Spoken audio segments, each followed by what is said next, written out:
गत किछि दिन तले केंद्र मानव संबल मंत्री श्रीयुक्त धर्मेंद्र प्रधान महोदय रेभेन्सार नाम परिवर्तन करिवार यथार्थता एवं यहाकू नेकी तर्जमा करिवा पई जो वक्तव्य रखिथिले आज यह अगणित रेभेन्सार पुरातन छात्र छात्री एवं वर्तमान छात्र छात्री एवं बुद्धिजीवी महल रे तीव्र प्रतिक्रिया प्रकाश पाई। रेभेन्सा आउ गोटे व्यक्ति ना रे सीमित हो रही ना। रेभेन्सा वर्तमान उच्च शिक्षार गोटे ब्रांड एवं गोटे उच्चतर शिक्षा पाई रेभेन्सार गोटे स्वर्णिम 156 वर्षर स्वर्णिम अध्याय रेभेन्सा सृष्टि कर। रेभेन्सा हूँ गोटे स्वाभिमान एवं ओडिशार उच्च शिक्षा को आगू नेबारे गोटे माइल खुंट प्रतिष्ठा कर रेभेन्सा। आज जितेबाला तार ना चेंज करने कथा उठुची सेतेबेले मुझे उल्लेख करी कि 1866 मसीहा नौक दुर्भिक्ष सहित तुलना करी केंद्र मंत्री जो वक्तव्य रखिथिले से इतिहास को संपूर्ण रूपे पढ़ी नाहांती एवं 1866 मसीहार संपूर्ण दोष तांको ऊपर लदी देई तांको नाम परिवर्तन को जो कहिसंती करबा पई रेभेन्सार। तेणु मु आकु तीव्र भाव में विरोध करुच्ची एवं 1866 मसीहा पर से 10 वर्ष ओडिशा रे रही एवं थॉमस एडवर्ड रेभेन्सा तांकर अनेक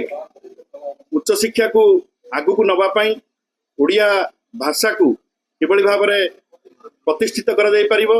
ओडिया भाषा किभली भाव में आगु को जाई परिबो एवं विभिन्न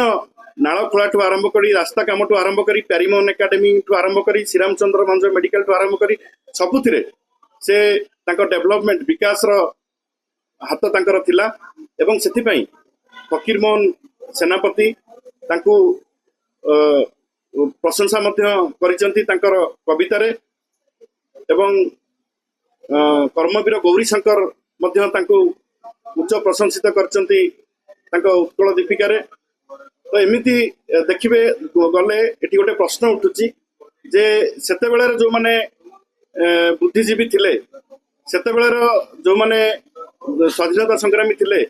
से माने ये कथा केबे उठेई नाहंती। रेभेन्सा रे असेंबली मध्य प्रथम स्वाधीन ओडिसा रे असेंबली रेभेन्सा असेंबली हॉल रे हेतिला एवं सेठी मध्य केही रेभेन्सा ना को परिवर्तन करिवा पई ये कथा उठेई नाहंती। किंतु आज आम पीढ़ी कौन पाई ये तर्जमा करिवो एवं तर्जमा करिवा केते दूर समीचीन से उपरे आज मु क्वेश्चन करिथिली एवं गला काली मु रेभेन्सा महाविद्यालय को विश्वविद्यालय को जाइथिली एवं सेठारे जो भली भाव में छात्र आंदोलन मुंड टेकुची ये सारा ओडिशा रे वर्तमान छात्र आंदोलन तेजिवा पई जाउची। सेथि पई पुरातन छात्र छात्री माने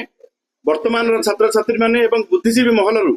मान्यवर मुख्यमंत्री विवृत्ति दाबी करा जाउची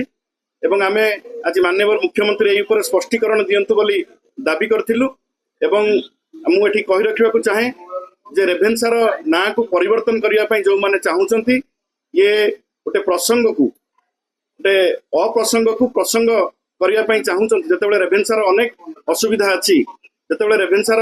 अनेक किछि काम करिया को बाकी अछि, सेतेबेले रेभेन्सा को सेंट्रल यूनिवर्सिटी घोषणा करिया पई दाबी अछि, रेभेन्सार डेवलपमेंट र कथा अछि, ताकू न जाय कि